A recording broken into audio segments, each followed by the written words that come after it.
Amigas y amigos, les habla Luis Velázquez. Les invito a escuchar mi programa Diálogo Internacional por lavisiónradio.net. En este programa podrán escuchar en vivo los análisis de expertos sobre la actualidad mundial, así como sobre los puntos que componen la agenda política global. Diálogo Internacional con Luis Velázquez.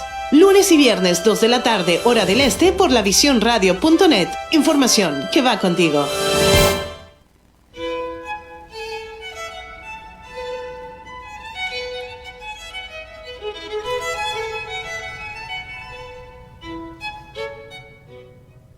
Muy buenas tardes, amigas y amigos de lavisiónradio.net. Les habla Luis Velázquez. Muchas gracias por estar conmigo de nuevo en esta nueva emisión de Diálogo Internacional. Encantado de estar con ustedes de nuevo.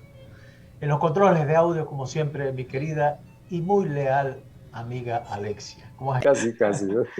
Así es. Bueno, nuestro número de teléfono es el 678-477-3036 y así mismo se pueden comunicar con nosotros por las redes sociales, Twitter, Instagram, Facebook. Cuando lleguen a Facebook pongan La Visión ATL y ahí nos podrán ver en vivo y podrán ver toda la programación de La Visión Radio, que está muy buena. En la tarde de hoy tenemos un invitado, es muy especial para mí, un gran amigo, que es el periodista Rogelio Ríos Herrán. Vamos a hablar sobre algo bien importante acá en Estados Unidos para los latinoamericanos, que es la herencia hispánica. Es algo importante por varias razones, entre otras. Somos 62.1 millones de hispanos latinos que vivimos en Estados Unidos. Y yo me quedé asombrado, es que esto tiene 53 años de celebración, impresionante. Fue aprobado durante la presidencia del presidente Lyndon Johnson. Y además de eso fue el presidente Reagan quien extendió, primero fue una semana y que lo extendió a un mes de la duración de esa celebración tan importante, ¿no? Somos tampoco buscando la información sobre los hispanos en Estados Unidos, no solamente somos 62 millones de personas los que estamos aquí, que son entre mexicanos, cubanos, puertorriqueños, Centro y Sudamérica, y de muchas culturas y razas latinoamericanas, sino que además esos latinoamericanos tienen 4 millones de empresas en Estados Unidos y que contribuyen al PBI con 700 mil millones de dólares. No es poco eso, no es algo muy importante. Pero bueno, esos son datos que iremos analizando en el transcurrir del programa. Rogelio, el mes de la herencia hispánica, ser hispano no es solamente, o ser latinoamericano no es solamente hablar español. Es mucho más que eso. Es cultura, es hacer cosas. ¿Qué crees tú? Esa es una definición de hispanidad, no quedarnos en el rasgo del idioma, que es muy importante en sí mismo, y si quieres lo comentamos en el programa también, pero es una propuesta cultural. Entonces, mal que bien, no necesariamente muy homogéneo, con diferencias de muchos tipos, pero América Latina, ese gran bloque conquistado, colonizado por los españoles, en donde se habla español, el idioma nos une, pero además la herencia cultural, ¿no? La religión católica, el trazado de las ciudades, la Plaza Mayor que hay, que está presente en toda gran ciudad en América Latina. Todo eso es parte de nuestra herencia, nuestra forma de ser, de relacionarnos a nivel de comunidad con las personas, nuestras actitudes frente a la autoridad, también se replican prácticamente en toda la América Latina. Cuando esta gran nación de latinoamericanos, de hispanos, tú lo has dicho muy bien, 62 millones, habitan en un país como Estados Unidos, que tiene originalmente una herencia distinta, desde la religión, desde el idioma, desde las actitudes comunitarias, individuales y frente a la autoridad. Sin embargo, cohabitan y han cohabitado, no sin dificultades, por supuesto, pero en este gran territorio, en esta gran nación que es Estados Unidos. Pero tienes razón, ser hispano no es nada más que te pongas la camiseta de tu país cuando hay un partido de fútbol en Estados Unidos. Esos son buenos rasgos, son buenos momentos de fiesta y todo. pero es mucho más que eso.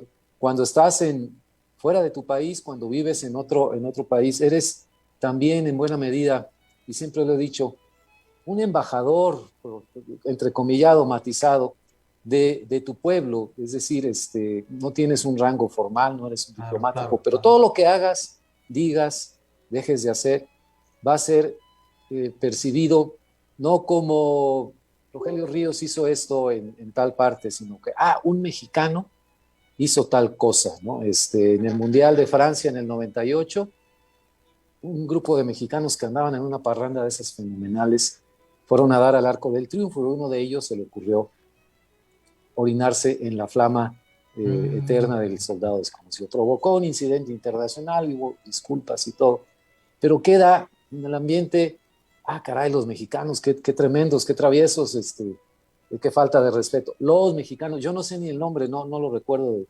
muchacho que haya hecho eso. Mal hecho, por supuesto, no lo estoy justificando, pero lo pongo como ejemplo de eso. Entonces, en Estados Unidos es eso, somos los hispanos, yo lo digo desde México porque así siento a ustedes allá, y estamos unidos por muchas cosas. Entonces, los que como nación dentro de una nación somos percibidos de una manera o de otra, desafortunadamente a veces lo que se percibe, lo que se exhibe, son los puntos oscuros, los puntos, los lunares, ¿no?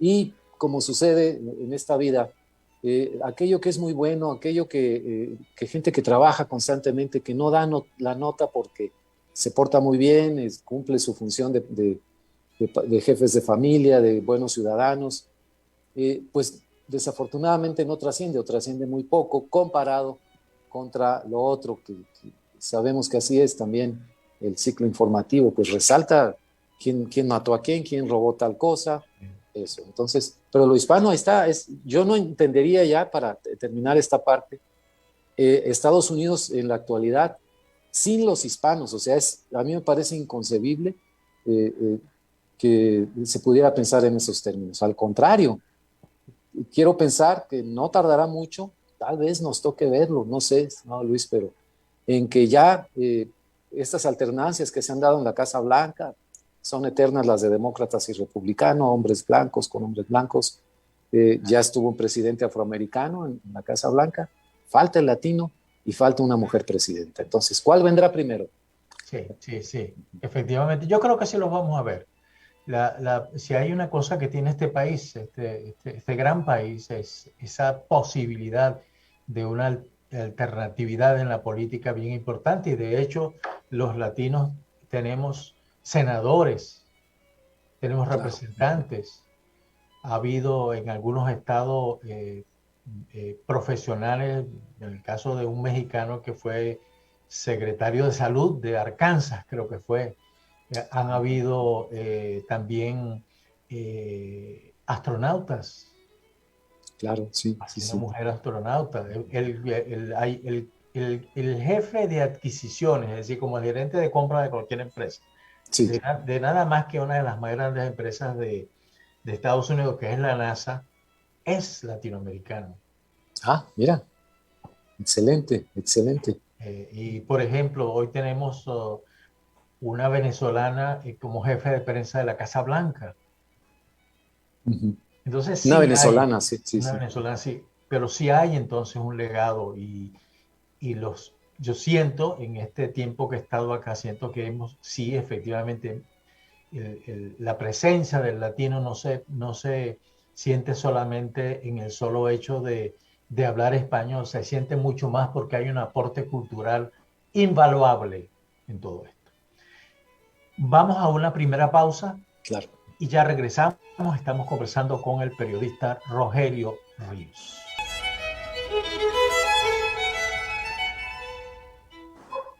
Estamos de regreso en Diálogo Internacional. Estamos conversando con el periodista Rogelio Ríos Serrán acerca de la herencia hispánica. Como te decía, Rogelio, antes de irnos a la pausa, la presencia del latino se siente por su participación en todas partes. Una de las cosas que a mí me impresiona es ver los programas de cocina de acá de Estados Unidos. Sí. Y no falta el chile. Estamos hablando de comida Sí. norteamericana. Caray, sí, sí, sí. Qué interesante. Y eso es importante. Es decir, no hemos pasado desapercibido nuestra influencia. Hay muchos escritores, además, que están radicados aquí. Aquí hay mucha gente, muchos latinos que escriben en la prensa más leída de Estados Unidos. Eso es, eso es un legado de los latinos, un aporte a la cultura norteamericana, que ya es menos anglosajona, a mi modo de ver, Sí, sí, sí. que lo que fue originalmente. Sí, ese es un punto muy interesante. Y ahorita me quedé pensando un dato que vi hace tiempo sobre el idioma español, que es la opción más preferida en las escuelas preparatorias en Estados Unidos cuando tienes que escoger una opción de idioma. No era así hasta hace unos años, pero ya lo es. Y también otro dato que a mí me pareció también muy curioso, muy indicativo de la importancia de lo hispano. Hay una versión del himno de Estados Unidos en español, aprobada, estoy citando de memoria, a ver si no me traiciona, desde la época de Roosevelt. Se hizo una traducción oficial, existe una partitura, y yo hasta hace poco, un año o dos, escuché ya instrumentada y cantada esta versión. Sigue fielmente, digamos, la letra en inglés, el sentido de la letra original en inglés. Entonces, no sé si en algún otro idioma se haya dado esta situación. Hasta mi conocimiento es solamente en lo que respecta al español. Entonces, estás hablando de esta gran presencia ya en los planes de estudio de muchas escuelas de Estados Unidos. Y tú sabes que, aunque sea un barniz pequeño, no, tal vez no aprenden a profundidad el español y todo, pero te da una visión del mundo. Decía un gran escritor mexicano, Octavio Paz, que el lenguaje es una visión del mundo, que por eso es importante. El lenguaje de un escritor, de un poeta, pero el lenguaje de todas las personas comunes nos da una visión del mundo. Nosotros hablamos el español, podemos aprender otros idiomas, y también cuando aprendemos inglés y nos asomamos a la gran cultura anglosajona, nos deslumbra. Cuando aprendes francés, también la cultura francesa es deslumbrante. Entonces, eso te abre una visión del mundo distinta. Sabes que hay otras cosas porque hay otros idiomas. Y el hecho de que el himno nacional de Estados Unidos tenga una versión en español me parece también muy indicativo. Lo que mencionas es muy interesante, que en todos los programas de cocina y de cómo preparar alimentos y todo, esté este ingrediente que es profundamente latino, ¿no? En toda la América Latina, con diferentes nombres, ¿no? Chile, ají, como sea, pero se consume. Entonces, pues ahí está. Esas son las integraciones que difícilmente se pueden revertir, porque se transmiten de generación en generación, y son además asimilaciones culturales benéficas que enriquecen. Estamos hablando, siempre hablar un idioma adicional al nativo te abre también tu panorama cultural, te da oportunidades de trabajo, en fin, y te hace disfrutar de muchas otras cosas que si tuvieras nada más tu idioma original, bueno, te las perderías, ¿no? A esto me refiero. Y qué bueno que sea en ese sentido este posicionamiento del idioma español, porque junto con él, inevitablemente, y no inevitablemente, suena muy fatal eso, sino con él generosamente viene todo un bagaje cultural que se aporta a Estados Unidos.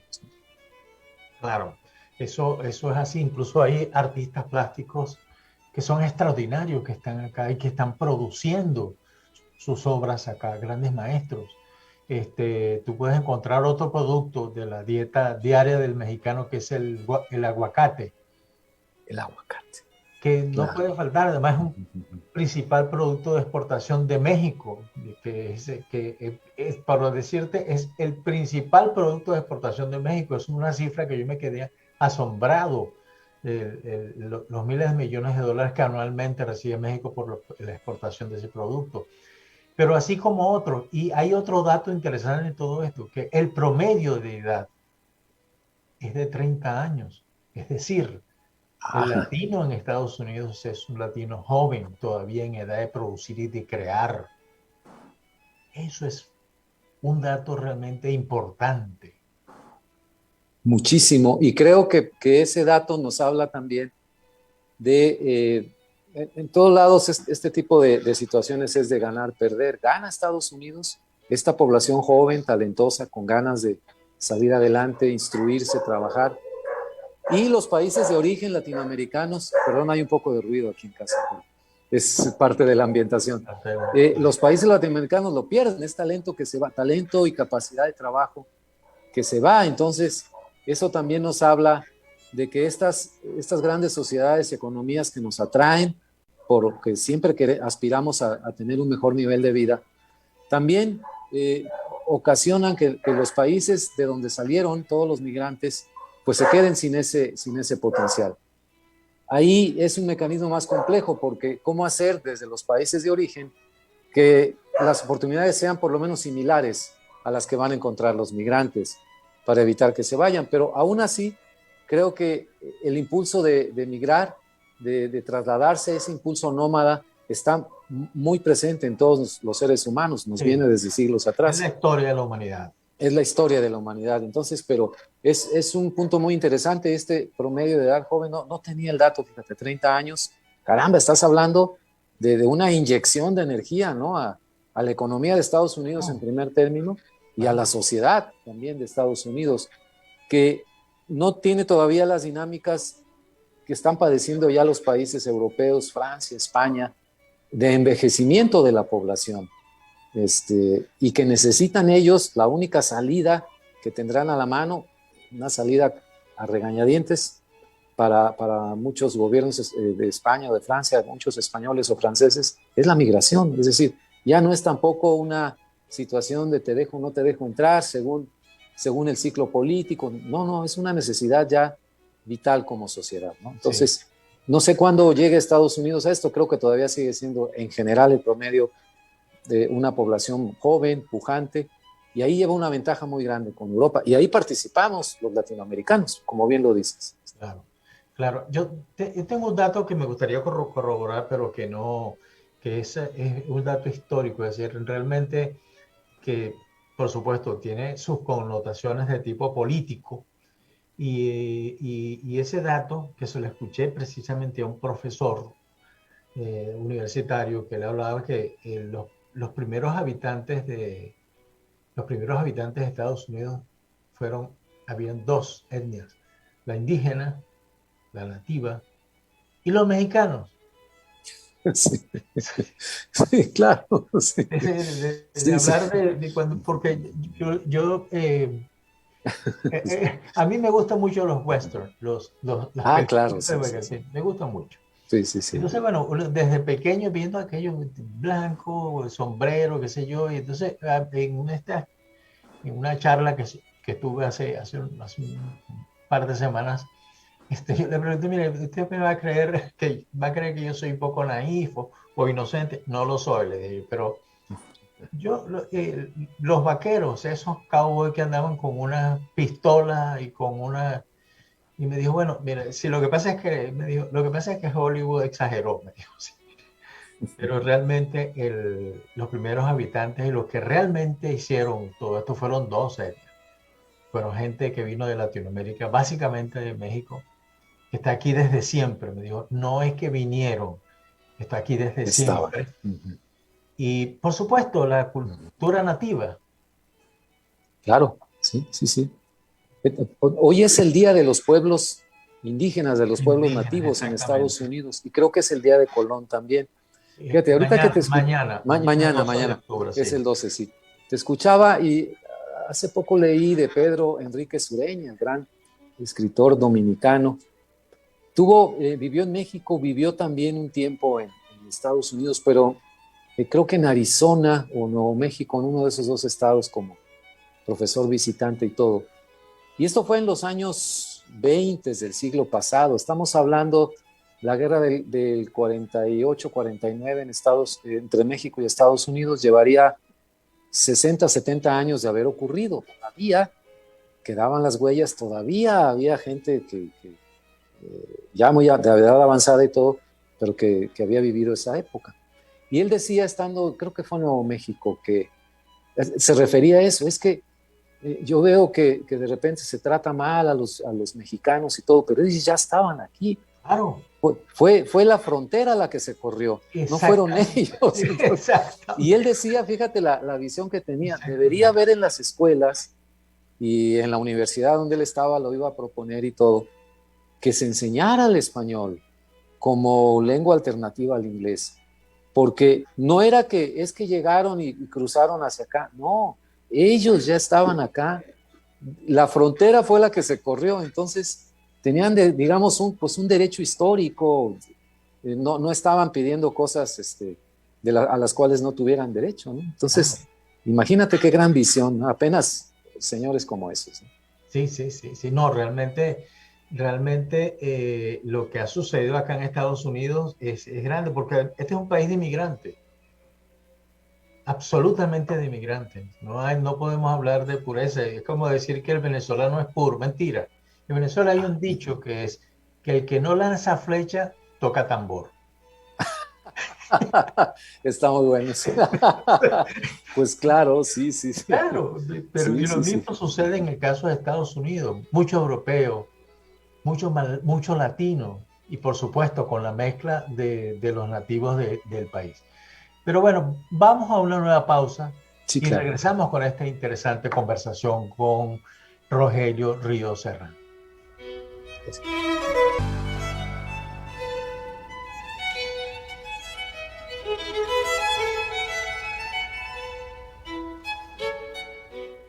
Estamos de regreso en Diálogo Internacional. Estamos conversando con Rogelio Ríos acerca de la herencia hispánica. Rogelio, es decir, los latinos hemos hecho muchas cosas acá en Estados Unidos. Tú tienes razón cuando dices, bueno, nos hace falta un presidente al menos de origen latino. Y hay varios que están muy cerca de serlo, varios dirigentes que están absolutamente muy cerca de serlo. Se van a encontrar con el hueso duro de la política de los republicanos y los demócratas, pero de que hay, y además gente muy preparada, muy conocedora de los temas, y eso quizás ayude no tanto no tanto a la política per se de Estados Unidos, pero sí ayuda mucho a la reconciliación y ayuda mucho a la convivencia y a ver que las cosas no son ni tan oscuras ni tan blancas. Exacto. Sino que hay una gama por donde hay que pasar. Hay una gama. Decía un escritor que estuvo alguna vez en Monterrey, tuve oportunidad de conocerlo, Richard Rodríguez. Creo que él vive en Nueva York, de origen hispano, escribe en inglés. Y en ese entonces acababa de sacar un libro con un título muy sugestivo, muy sugerente.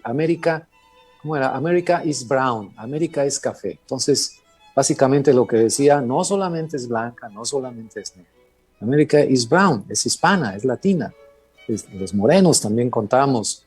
No solamente es una dicotomía entre blancos y afroamericanos, blancos y negros, no.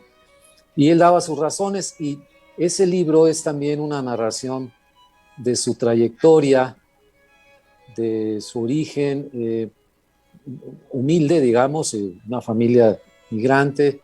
Él ya es segunda o tercera generación, pero que batallaron muchísimo para establecerse en Estados Unidos, y apenas hasta la generación de él se abrió la oportunidad, por ejemplo, para él de estudiar en la universidad, desarrollar su talento artístico como escritor y todo. Pero él estaba perfectamente consciente que fue sobre el trabajo previo y sobre los hombros de todos sus familiares que se esforzaron para llegar a ese punto.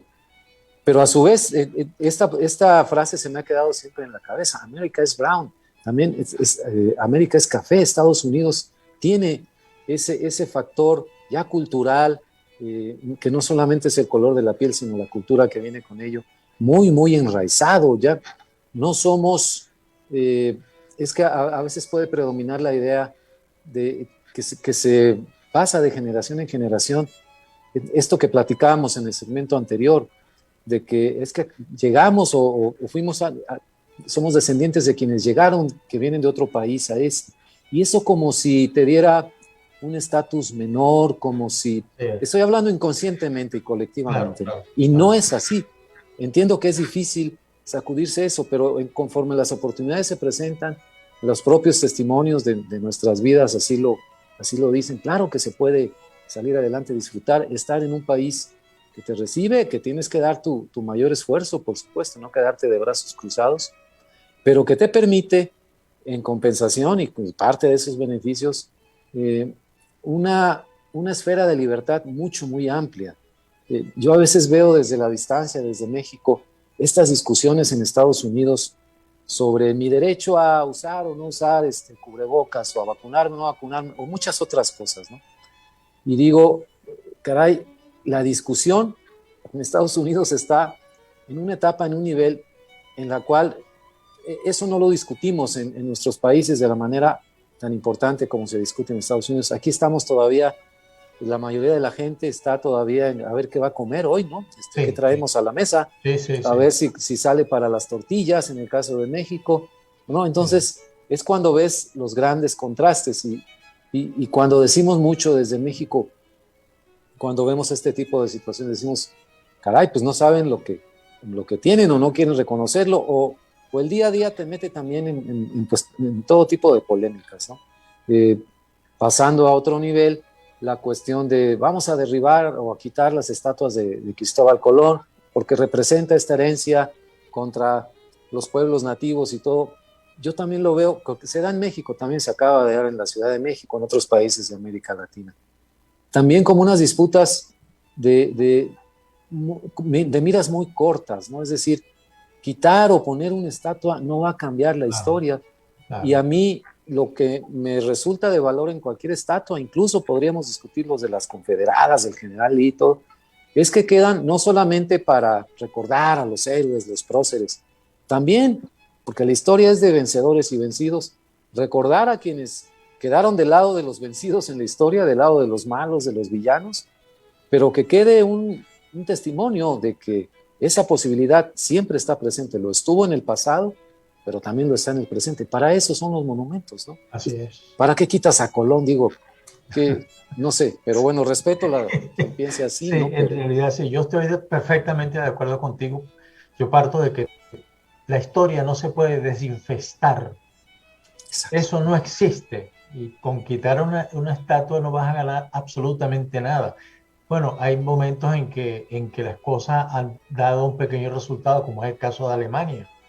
Los símbolos nazis que fueron derribados después de haber terminado, pero era otra cosa, era otro enfoque lo que se estaba dando ahí, no lo que sucedió acá, es la historia simple y llanamente. A mí me pareció una locura, por ejemplo, y me seguirá pareciendo, achacarles todas las culpas de los países latinoamericanos a Colón. Por favor. Sí. En el caso de México, a Hernán Cortés, que fue el conquistador. Entonces, pero hace 500 años y un poco más lo de Colón, 500 y pico de años. El pobre Cristóbal, el gran navegante Colón, lo decía pobre en el sentido que él realmente, y así lo han establecido historiadores, Edmundo Gorman, un gran historiador mexicano, publicó una obra muy polémica, La invención de América. Su tesis era de que Colón ni cuenta se había dado de que esto se llamaba América, de que era un nuevo continente. Él había llegado a las costas de China, que era lo que se pretendía, y según esto toda su vida así lo apreció. De hecho, América se llama así por Américo Vespucio, no por debería llamarse Colombia o Colombia. Sí, exactamente. Sí. Entonces, exactamente. Pero estamos encima de él y él representa la opresión y, oye, no sé, se pierde el equilibrio, ¿no? En estas visiones. Sí. Y lo único que se logra es polarizar y dividir sobre temas que pasaron hace siglos y que nos impiden ya en el presente, en este 2021, pues una convivencia más armónica, en lugar de sentarnos en una mesa y discutir, no discutir, platicar y conversar, intercambiar puntos de vista, y bueno, pues cada quien se queda con su punto de vista. Son discusiones acaloradas, son ir a tumbar estatuas, pintarrajear otras, destruirlas, como si eso fuera a solucionar algo en el curso de la historia. No va a cambiar ese curso. No va a cambiar absolutamente. No, estoy perfectamente de acuerdo contigo. Y fíjate, yo no sé si tú leíste La Confesión de los Vencidos. La Confesión de los Vencidos son 3 tomos de historia que que la UNAM publicó una investigación Sí, sí, sí. extraordinaria. Yo creo que te Sí, lo sí, sí. mencioné una vez. Sí, sí, sí, Yo he creo que leído alguna parte, es sí. muy importante leerla porque Sí, sí. estamos hablando de la UNAM, es decir, no estamos hablando de cualquier otra cosa, es de la Ajá. UNAM. Sí, sí. Y entonces, esa historia, eso que escriben los investigadores, te deja, por lo menos aquel que lo leyó, te deja la duda, o no duda, sino te deja claro qué fue y cómo pasó lo que pasó en el caso de México, por ejemplo. Claro. Sí, sí, sí. Eh, entonces, por eso a mí me ha extrañado mucho que, por ejemplo, el presidente López Obrador, su discurso comience pidiendo una disculpa A la sí, corona sí, al, española, corona al Papa, al por Papa. acontecimientos. Creo que Sí, las sí. cosas no exactamente van por ahí. Pero, Rogelio, dime una cosa. ¿Cuál crees tú, o a tu juicio, cuál crees tú que ha sido el más importante aporte de los latinos en Estados Unidos y quizás en el mundo? Porque yo, fíjate, en el caso del mundo, si lo llevamos a esos niveles, las obras de Botero, el gran artista Claro. colombiano, ha paseado Colombiano, por sí. todo el mundo y todo el mundo lo identifica como el colombiano. Ir a París y pasar por los Campos Elíseos y ver una de sus estatuas, eso es una maravilla. Y lo mismo pasa con los grandes artistas, los maestros de la pintura mexicana, los más grandes coleccionistas están acá, En Estados Unidos, sí. en Estados Unidos. Pinturas de Frida Kahlo y Diego Rivera que Pinturas siguen de Diego siendo muy Rivera, de apreciados. Frida Kahlo. Y cuando uno sale un domingo a comer y tú entras a un restaurante mexicano acá, hay más norteamericanos que latinos. ¿Entiendes? Sí, sí, más güeritos. Y más güeritos, exactamente. Y si vas a un supermercado, cualquiera que yo sea, consigue. Las tortillas son, eh, pero Indispensable, sí, sí, sí. indispensables. Ajá. La harina de maíz precocida, la venezolana, harina pan, las consigue. Y así como eso, consigues todo lo demás que viene de Latinoamérica. Hay un producto, un plato que se llama tequeño, muy venezolano, se llama tequeño por una región de Venezuela muy cerca de Caracas que se llama Los Teques. Los teques, Los Teques. Y entonces ellos preparan una cosa que es muy venezolana y que a todos los venezolanos nos gusta, se llaman tequeños. Pues para mi asombro, está en un supermercado, abro el refrigerador y consigo el tequeño. ¿Cómo no puede ser que estamos exportando? No, vienen de Honduras. Mira, caramba. Entonces, Los pequeños venezolanos vienen de Honduras, ¿no? exacto, entonces Ajá. hay un aporte. Pero bueno, vamos a una nueva pausa y quisiera que habláramos de lo que tú Claro, consideras que es el gran aporte con todo de gusto. la cultura hispánica a la cultura norteamericana. Vamos a una pausa y ya regresamos. Estamos de regreso en Diálogo Internacional. Estamos conversando sobre la herencia hispánica con el periodista Rogelio Ríos Serrano. Rogelio, yo te preguntaba antes de ir a la pausa, ¿cuál es a tu juicio el gran aporte latino a esta cultura anglosajona?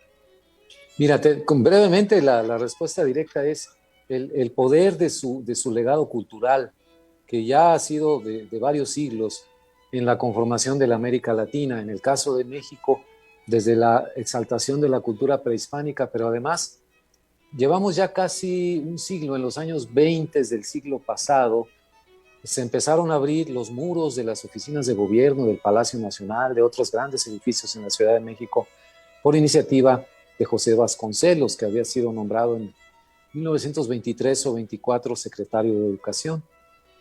Abrió estos grandes muros y paredes a los jóvenes pintores mexicanos que después conformarían la generación de los muralistas. Pero además imprimió y difundió en español una colección que creo que no ha tenido igual desde entonces, que complementaría los libros que se leían en las escuelas mexicanas, los libros oficiales, para editar a los clásicos universales, difundirlos en la cultura mexicana. Esto tuvo en la sociedad mexicana, tuvo un gran impacto para fomentar a los jóvenes escritores, poetas, que destacaron después en generaciones posteriores, Octavio Paz, Torres Bodet, que incluso fueron diplomáticos. Eso en el caso de México, pero creo que es un caso que se replica mucho en América Latina. Es el poder de la cultura que va asociada al idioma.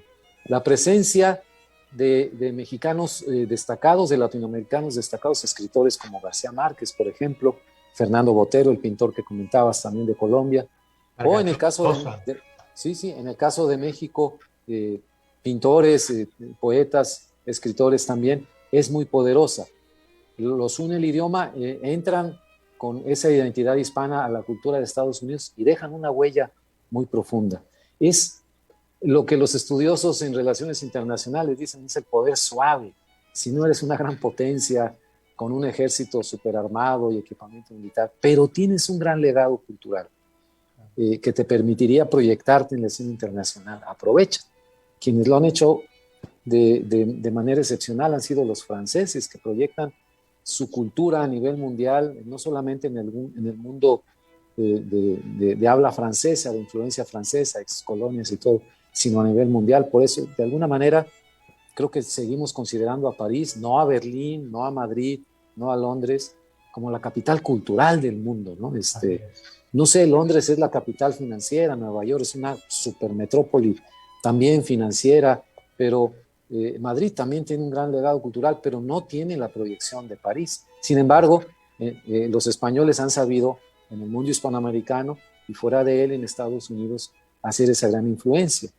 Si esa cultura te permite entrar y posicionarte en una sociedad a la cual el acceso nunca ha sido fácil, como es la sociedad norteamericana, que forme ya parte también de su legado cultural, que algunos de los grandes museos de Estados Unidos y fundaciones ya tienen sus divisiones para el arte latino, los artistas latinos, ya no nada más están encajados en el tono general o en el departamento general.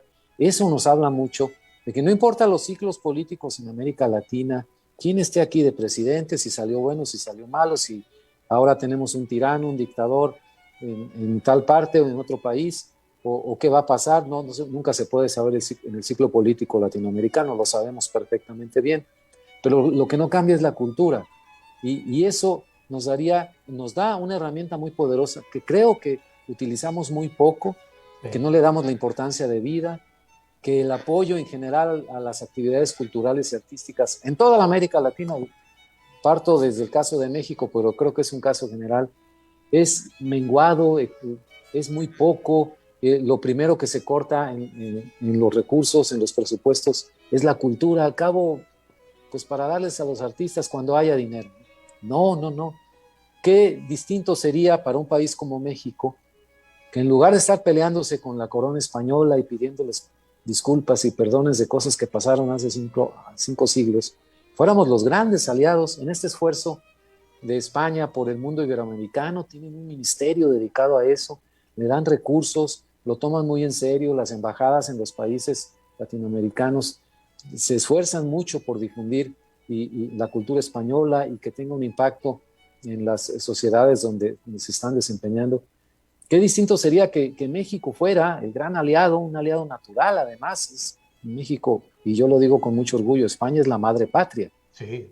El padre de mi madre, mi abuelo don Pablo, pues venía de allá. Entonces, no acabo de entender por qué no somos los grandes aliados en este impulso cultural con España del mundo iberoamericano, y que eso nos permita posicionarnos, relacionarnos de otra manera, en otros términos, frente a Estados Unidos, que no dependa nada más del humor de los políticos, porque hemos visto cómo es este humor, ¿no? Tanto en Estados Unidos como en México, como en los países de América Latina. Si un señor amanece de buenas, amanece de malas, si un día se le ocurre despotricar contra Estados Unidos, contra España, entonces pues no vamos a ninguna parte realmente con eso. Qué bueno que los fundamentos entre América Latina y Estados Unidos corren muy profundamente en el sentido económico, social y cultural. Qué bueno, porque eso en el fondo me da mucha tranquilidad de saber que, bueno, estas tormentas tendrán que pasar y se tendrá que solucionar de alguna manera el problema migratorio, el problema de la seguridad, del narcotráfico, porque finalmente estamos destinados a una convivencia con lazos más profundos que lo que se ve en la superficie. Eso lo creo muy firmemente. Ya, si quieres, dime que soy medio iluso, pero no he perdido esa ilusión de la juventud, ¿no? De Pero decir, ese se es el puede. camino y yo creo en eso también. Sí he encontrado, como te dije, yo antes solamente venía por un mes o 2 meses aquí a Estados Unidos por trabajo y todo eso. Pero ahora que estoy acá, pues me doy cuenta que además falta como eso que tú dices, un poco más de empuje, un poco más de solidez en las propuestas. Yo me sentiría una persona muy feliz en ver esto que te voy a decir, ver en una exposición de arte que se llame Latinoamérica en Estados Unidos, pero que no abarque solamente Washington o Nueva York, sino que abarque todo Estados Unidos para que la gente vea y entienda lo que nosotros hacemos, porque una cosa es ver lo que se hizo, pero otra cosa es ver cómo se hizo y por qué se hizo. Que Claro. esa es la gran magia del artista. Y me encantaría, por ejemplo, que ese día de la inauguración en las principales parques o plazas de la ciudad de Estados Unidos hubiera un teatro de esos de calle de latinos o de venezolanos, de caribeños, de mexicanos o de hondureños o de salvadoreños, de lo que sea. Pero creo que eso sería un gran evento y un gran reconocimiento, en primer lugar, a los latinos y en segundo lugar a Estados Unidos, que abrió las puertas a mucha gente para que esté acá y sea exitoso. ¿Qué te Así parece? es. No, excelente idea. Me recordó ahorita que te escuchaba, allá en los años 90, a mitad de los años 90, hubo un gran esfuerzo cultural en México en medio de una gran crisis económica que se vivía por llevar al exterior una exposición que se llamó, ay, perdón, están aquí, México a través de los siglos, arte prehispánico, que fue muy complicado porque había que mover a veces piezas voluminosas, pesadas, del arte prehispánico, muy valiosas. Y tú sabes que entre museos se cuida muchísimo esta situación de Sí. que esté debidamente asegurado, protegido, todo, ¿no? Pero fue sensacional. Pasó por Monterrey una parte de esa exposición en uno de los museos locales, pero se la llevaron a Europa, creo que en algunas partes de Estados Unidos, y era una cosa impresionante de asistencia del gran público, ¿no? A tratar de admirar ese arte prehispánico. Y te digo, fue hecho en una época en que no era tan fácil, había crisis económica, me parece la famosa crisis del error de diciembre, en diciembre de 1994, pero aún así tuvo un gran impacto. No tengo registro de que se haya replicado algo similar. Desde entonces ha sido uno de los grandes esfuerzos culturales más recientes, el último en esta época moderna, en este siglo, ya en este nuevo siglo, pero creo que va en el sentido de lo que tú mencionas, estimado Luis, que se necesita ver así físicamente el arte latinoamericano en general, hacer un gran combo, digamos, un gran paquete. Para eso implicaría que se dejaran de lado las diferencias políticas. Claro. Y ese es, yo creo que el primer gran paso difícil, ¿no? Pero nos ayudaría incluso a nosotros a realmente hermanarnos, más allá de estos discursos de políticos, hermanos, países hermanos. No. La hermandad se da en la práctica, en cosas concretas, no en los grandes discursos que pues se los lleva el viento las palabras. Pero excelente idea, la comparto en toda la línea. Sí.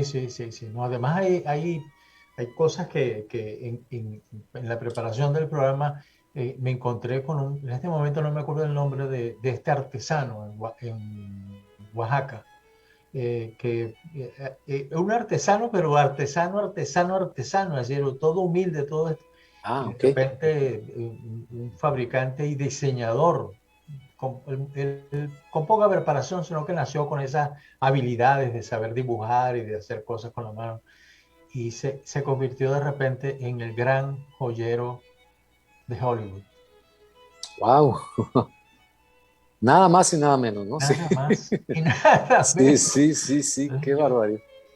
Es, como te dije, es algo realmente impresionante, ¿no? Fíjate, en el equipo que descubrió el genoma humano, habían 2 latinos. Ajá. 2 de los 9 eran latinos. Latinos. Ahí 2 está. científicos latinos. Ajá. Claro. Es claro. decir, que hay material ahí, hay cómo hacerlo, hay cómo hacer que pese nuestra cultura, que hacer que entiendan que nosotros también somos gente preparada, gente con ganas de, como dicen en México, de echarle.